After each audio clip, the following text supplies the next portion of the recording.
The movie begins with Gracie, a young timber wolf, running from what she thought to be scary predators, but after trapping them in a log of wood, she unearthed it was just her fellow pack members trying their best to scare her. On short notice, Abigail, her paranoia grandma, dramatically came out of the shadows. It was Grandma's idea for Gracie to act like a prey, whilst her brothers chase after her like a predator. According to Abigail, the drill was a survival tactic meant to train them, as she foresaw a huge upcoming disaster. Gracie felt training together with her pack was utterly pointless, and she feels Abigail is just being overly superstitious, given the fact they live in a zoo. How is the disaster supposed to meet them there? Just after the pep talk, a new dangerous animal was transported into the zoo, but Gracie wasn't still moved at all. It was already closing time, so most of the parents had to force their children to go, as they all loved it there in the zoo. Immediately the zoo gates closed, Gracie prepared to sleep, while mimicking all the things Abigail warned her about. Meanwhile, in space, a large meteorite crashed into a satellite, with its charged-up pieces headed straight down to Earth and landed directly at the Culpeper Zoo. A curious little bunny hopped out to check it out. The pod was too intriguing to behold, so it ate it an instant, and was immediately infected with an alien virus. Due to the damage the meteor caused whilst falling down, Gracie was able to escape her enclosure, in bid to investigate a shiny pod she sighted in the barn. While trying to sniff out the pod, a gummy-like arm emerged from it and grabbed her. Gracie got so scared, so she tried all possible means to escape the menace, and finally got out through the window. She was so relieved on getting out, now acknowledging everything Grand Abigail said is true. On getting down, she encountered Dan, a wild mountain lion, but before he could pounce on her, he got tranquilized by the zookeeper. Gracie got tranquilized also, and they were both taken to the vet station. On waking up, Gracie was perplexed to see that the new animal, Xavier, wasn't in a cage.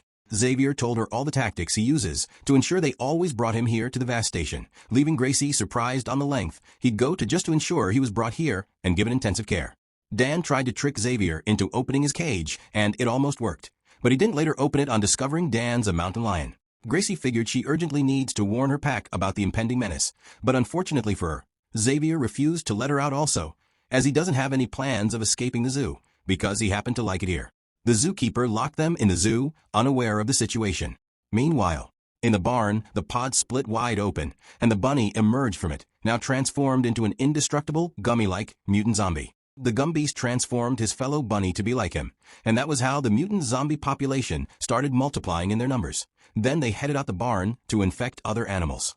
Elsewhere, Fred the gorilla felt something was not right, so he brought it to his Felix's notice, but Felix shrugged it off as nothing and went back to sleep. On short notice, the mutant bunnies invaded the gorilla's lair, turning the monkeys there to zombies. Felix got nearly eaten, but Fred saved him just before he fell down. Fred protected him from the mutant bunnies, but Felix used him as a bait, leaving him there to save himself. Felix, the self-sufficient proboscis monkey, ran into the vet clinic to seek refuge, and Frida, a feisty capybara, also ran inside with him. Before they closed the door, Ash, a sarcastic ostrich, made it inside. They were all frightened to the bones on seeing Dan and Gracie, as they were carnivorous animals, but they chilled out on figuring the carnivores are both caged. Xavier unlocked Gracie's cage, forcing their panic to return instantly. Gracie inquired why they took refuge here in the vet. Then the capybara told her the monsters have taken over the zoo. Dan beckoned on the other animals to let him out, promising he won't devour them. So Ash ran a little test to see if he'd keep by his word, but he failed woefully. On short notice, the monsters started banging the clinic's door with their full might. Then a huge infected gorilla hand finally made its way through. Gracie tried to keep the rest of its body from coming in, but her strength wasn't enough to hold it off. On seeing this unfold, Dan forcefully broke himself out of his cage. Dan tried to lock the clinic door with its key, but mistakenly shot himself with a tranquilizer in the process.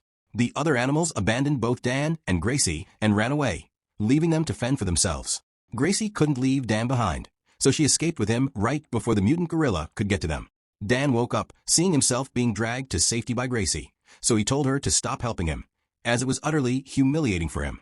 Gracie then struck a deal with him, one that entails he'd be her bodyguard till she's able to get back to her pack. Then she'll give him the key he can use to get out of the zoo. Meanwhile, Felix kept on the act of putting other people in harm's way to ensure his safety. With the help of a toy bunny, Xavier smartly got them out of danger from a mutant antelope. Then they all ran off terrified.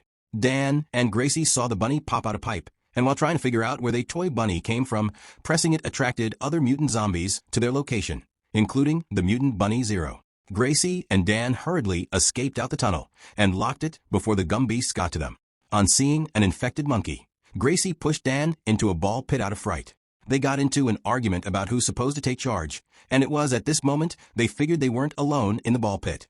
The other animal in there revealed itself to be a young piggy hippo, Poot. Dan was about leaving the young cub to fend for itself, but Gracie was against the idea.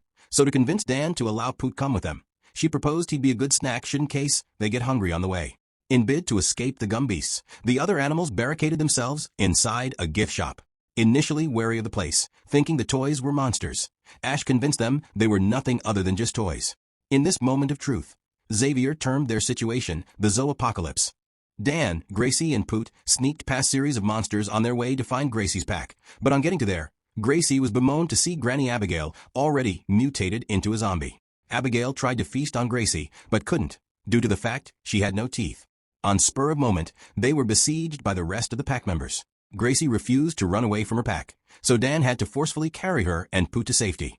Spontaneously, the other animals, now stuck in the gift shop, tried looking for ways out of the zoo, but they couldn't find any safe passage. Felix kept on telling Ash she has a tiny bird brain, so she engaged him in a fight, having had enough of all the incessant insults. Meanwhile, Gracie got to press the entirety of her pack are now mutated gumbeasts, so Dan tried to motivate her to keep going. Gracie remained despondent despite all Dan's conviction, so he requested she gives him the key, having fulfilled his promise to get her back to her pack. They were besieged by gum beasts as they were about getting into a fight, and they were completely surrounded. Dan knocked out most of the monsters on sight, then they tried running away, but the gum beasts just happened to be everywhere.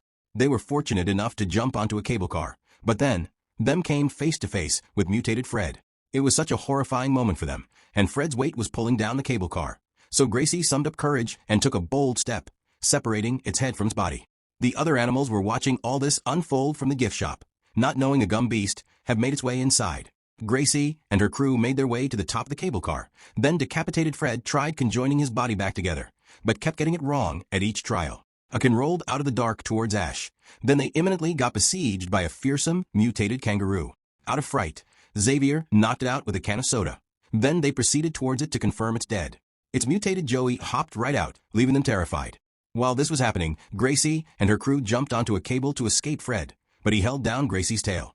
Dan hopped over to help her, then they all fell down due to excessive weight on the cable. Mutated Fred fell onto a mutated antelope. Then it amalgamated into a twisted hybrid monster. Dan derailed the mutated monster from feasting on Gracie. Then it focused its full attention on him, but he was inadvertently able to get rid of it. It happened that Dan was already infected and was about to devour Gracie, but they both fell into a laboratory through the roof. Having completed his transformation, Dan continued his attack on Gracie, so she kept running away in bid to evade him. In the process of chasing after her, Dan fell into a sink overflowing with soap and water. Gracie pulled him out from the mixture so it won't kill him, and to her utmost surprise, Dan had reverted back to normal. Gracie felt it was the mixture of soap and water that cured him, so she coined up an idea to use the same mixture so cure the entire zoo. Dan was against the whole idea of saving the zoo. Then they had at it again when Gracie called him a coward. She gave him the key out of anger to save himself since it's all he cares about, and he left without giving it a second thought. Dan proceeded to the gate in his lonesome, but Felix stole the key from him before he could get there. On his way, Felix got attacked by leagues of tree frogs, and they almost got to him, but he was rescued by the same Dan he ditched earlier on. The mutant kangaroo made its way out of the gift shop, so Gracie and Poot headed inside to see if the other animals has been infected. The other animals were fortunate enough to survive the mutated kangaroo attack. Then Gracie told them of her grand plan to save everyone. Meanwhile, Dan collected the key from Felix after saving him. Felix begged him to take him along, convincing him they should get out of here and leave the others behind.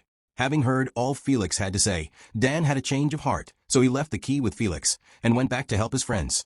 Felix wasn't even bothered at all. Gracie told the other animals how Dan was cured with soap and water. Then they all agreed to stick together and go along with her plan.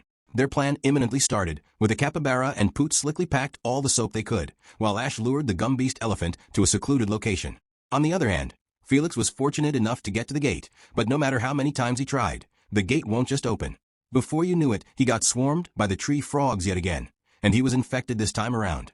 Meanwhile, Gracie lured all the infected animals in the zoo to the exact location she intends to cure them in. Seeing all the plan falling apart, Gracie almost fell down from the rock she was standing on, whilst the mutant Zero Bunny got closer and closer. On short notice, Dan arrived to lend a helping hand. Then he pushed the soap into the place all the mutated animals are gathered, after which Xavier misled the mutant elephant to topple a water tower.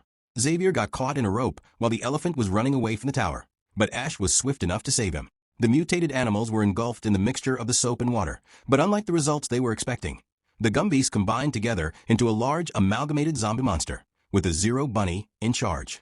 The monster started engulfing any animal it came in contact with, so the other animals ran for their lives. Dan and Gracie were now the only surviving animals left, so the monster tried to escape from the zoo, and Poot mistakenly fell off in the process. Dan and Gracie were on the verge of giving up, reckoning the fact that everything had fallen apart. While they were trying to figure out what to do next, Mutant Poot made her way into the building. Mutant Poot unknowingly activated a snow globe, and the music it played cured her from the plaque instantly. Gracie was so happy, then she unearthed that it wasn't the soap and water that healed Dan, rather it was the music playing from the radio. On spur of moment, the mutant bunny engulfed Dan also, so Gracie ran to where she could find loud music. Poot distracted the large monster, whilst Gracie tried her best to turn the tower clock, as it initiates a song once it clocks 7. Gracie finally succeeded in turning the clock, then the music started playing, which made the Zero Bunny to start going crazy, and with time, most of the animals started regaining their consciousness. The reverted animals joined along to sing the song, so as to make it more louder. Then finally, the mutant Zero Bunny reverted back to its normal state. They were all happy after solving this plaque, but Dan insisted on returning back to the wild, so he left the key for Gracie should in case she changes her mind and decide to join him there. Thanks for watching. Please like, subscribe, and comment. Thank you.